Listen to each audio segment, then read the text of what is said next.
والشمس وضحاها والقمر إذا تلاها والنهار إذا جلاها والليل إذا يغشاها والسماء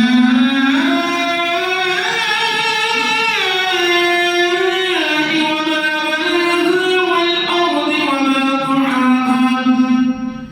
ونفس وما سواها فألهمها فجورها وتقواها قد أفلح من زكاها وقد خاب من دساها كذبت ثمود بطغواها إذ انبعث أشقاها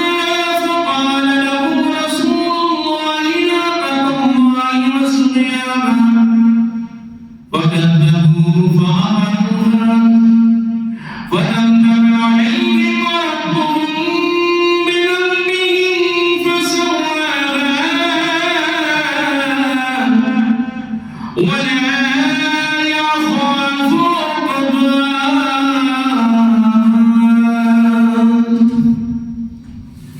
الله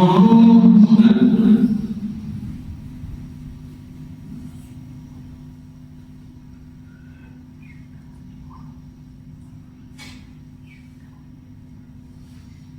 سمع الله لمن